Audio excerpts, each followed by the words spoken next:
Free speech के नाम पर आप ऐसा नहीं कर सकते कि सेल्फ रेगुलेशन के नाम पर बिल्कुल चीजों को छुट्टा छोड़ें।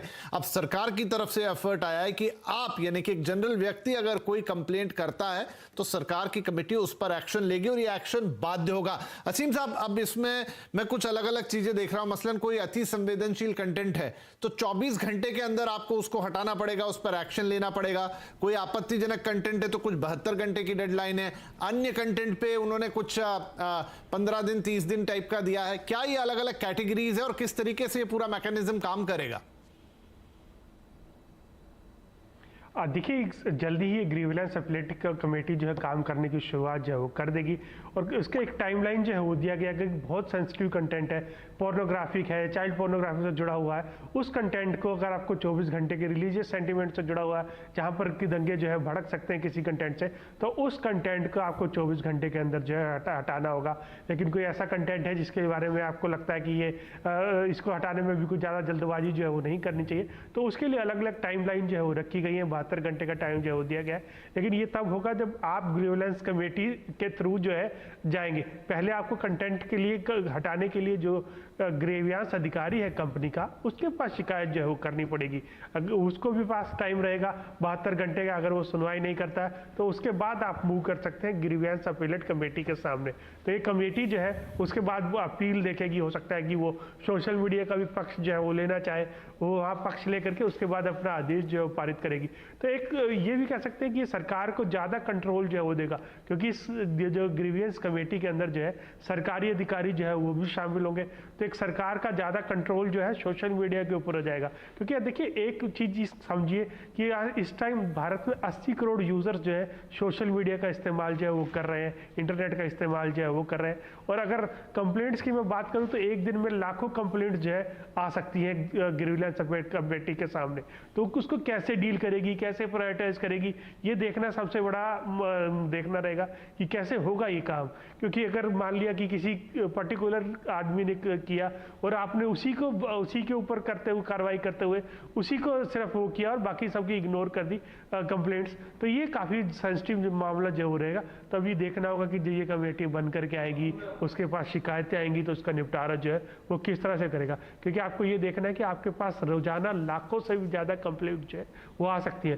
सोशल मीडिया के अधिकारी जो है तो इसीलिए नजरअंदाज करते हैं कि आपने कोई कंटेंट देखा, आपने उसको फ्लैग ऑफ तुरंत कर दिया कि आज इसको हटाइए। लेकिन जो सोशल मीडिया का अधिकारी है वो उसको नहीं देखेगा। लेकिन फिर उसके बाद आप कमेटी के पास पहुंचे, कमेटी के पास अगर एक दिन में लाखों कंप्लेंट्स आई कंटेंट को लेकर के, तो कमेटी जो है वो क्या करेगी, एक ट्रेंड बन जाएगा या लोगों कुछ लोग इकट्ठे होकर के एक साथ एक किसी चीज पर्टिकुलर का कंप्लेंट जो है वो करेंगे। तो ये एक बड़ा सिचुएशन है कैच 22।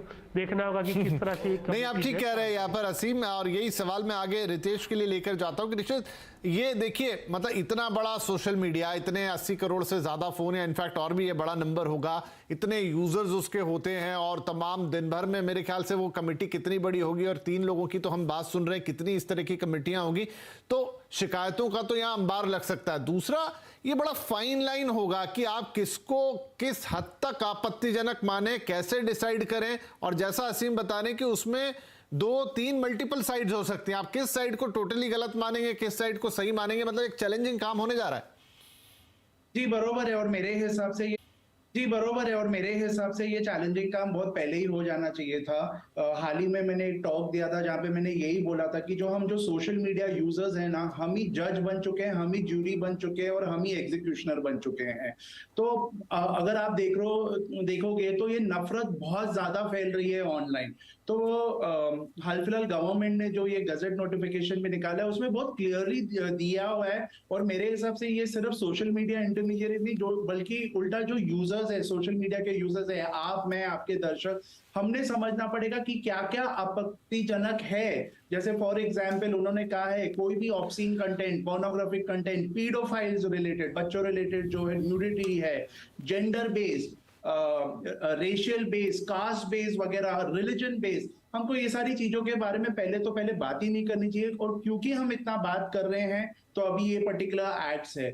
कहीं पे भी अगर आपने कुछ कॉपीराइट का वायलेशन किया, जो कि हमने देखा है बहुत ज्यादा है सोशल मीडिया पे, मिस इन्फॉर्मेशन ये तो भर भर के है। अभी जो मोरबी में हादसा हुआ है वहीं पे ऑलरेडी एक फेक वीडियो चालू है। तो ऐसा सब मिस इन्फॉर्मेशन, डेटिंग एप्स पे जो इम्पर्सनेशन हो रहा है, तो ऐसी बहुत सारी चीजें उन्होंने ऐसे लिस्ट करके रखी है, ऐसी 9 या 10 आइटम्स मतलब उन्होंने पूरा लिस्ट करके रखा हुआ है। और मुझे ऐसा लगता है ये हर यूजर को पता होना चाहिए कि इसके बारे में बात करने से ये हमारे लिए भी एक प्रॉब्लम हो सकता है। ग्रीवेंस ऑफिसर का भी काम होगा, अगर हम इसको फाइंड आउट करते हैं हमने ऑनलाइन उनको रिपोर्ट करना है, और अगर नहीं होता है तो हमने आगे जीएसी के पास जाना है। बट आई थिंक मेरे हिसाब से ये कंटेंट क्या है, ये कंटेंट पे हमने थोड़ा और बात करना चाहिए। जैसे कि अगर जेंडर के बेस पे अगर आप किसी को हैरेस कर रहे हो, रेशियल के बेस पे, या गैम्बलिंग जैसे हो गया, गैम्बलिंग के लिए बहुत सारे एड्स आ रहे हैं, ये सारी चीजों पे एक रोक लगाने की कोशिश है। राइट तो संदीप, ये बात सही भी है, ग्रीवांस अधिकारी की बात आई थी, कुछ कंपनियों ने अपॉइंट भी किए, लेकिन वो एक मूक दर्शक टाइप की चीज है, मतलब एक सिर्फ फॉर्मेलिटी है। आप उन्हें लेटर लिख लीजिए, आप उनसे बात कर लीजिए, वो आपको आश्वासन भी देते हैं, लेकिन होता जाता कुछ नहीं है। अब जो ये कमेटी आएगी या जीएसी जिसकी हम बात कर रहे हैं, उनके फैसले बाध्य होंगे और कड़े होंगे, चाहे 7 साल की सजा होने जा रही है, चाहे और भी कुछ और डिटेलिंग होगी, जहां एक्शन बड़ा होगा। क्या सोशल मीडिया कंपनी जो कई बार सरकार को धत्ता बता देती है एक तरीके से, अब सरकार, जैसा असीम भी कह रहे थे, सरकार का एक हद तक कंट्रोल बढ़ेगा, and that is for good bad, वो एक अलग बहस हो सकती है, लेकिन कंट्रोल आएगा और कंपनियों की मनमानी कम होगी। कंट्रोल तो डेफिनेटली बढ़ेगा, जैसे असीम भी कह रहे थे, लेकिन अब सबसे इंपॉर्टेंट जो देखने वाली बात है कि इस चीज को इंप्लीमेंट कैसे किया जाएगा। क्योंकि अगर हम देखेंगे कि हम सब लोग जानते हैं ट्विटर पे लोग गूगल ये ट्विटर ट्रेंड्स की बात करते हैं, ये सब की बात करते हैं, ये सब एल्गोरिदम बहुत सारी कंपनियां हैं जिसको ब्रेक कर लेती है, उनको मालूम है ट्रेंड कैसे लाना है।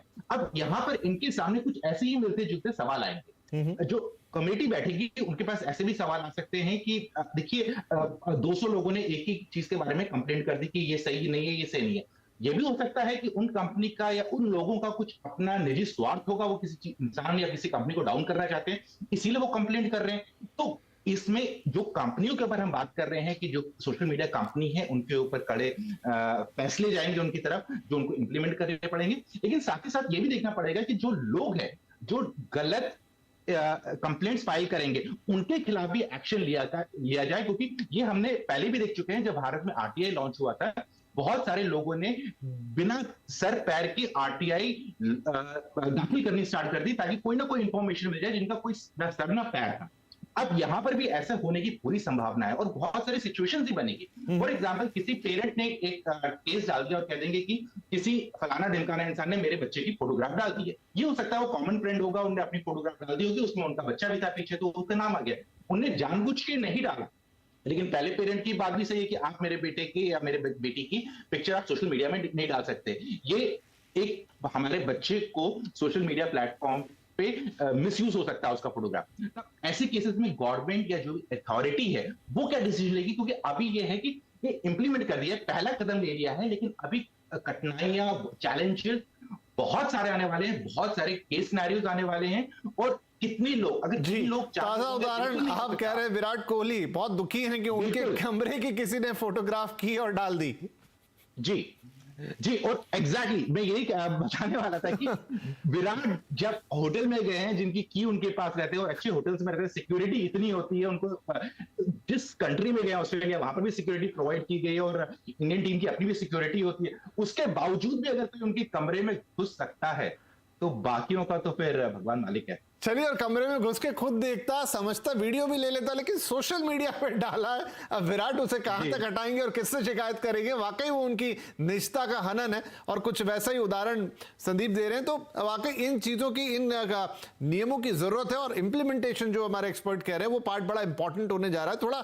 थोड़ा सा कॉम्प्लिकेटेड भी होगा, लेकिन जैसे जैसे चीजें आगे बढ़ेंगी शायद उसके तरीके भी निकलते जाएंगे। एक छोटा ब्रेक लेते हैं, और ब्रेक के बाद जो और गहरा कंज्यूमर साइड है, मसलन ई कॉमर्स कंपनियां भी अब दायरे में आएंगी, मैट्रिमोनियल साइट्स भी दायरे में आएंगी, डेटिंग एप्स भी दायरे में आएंगे, उन पर चंद सवाल लेंगे अपने एक्सपर्ट से छोटे से ब्रेक के बाद।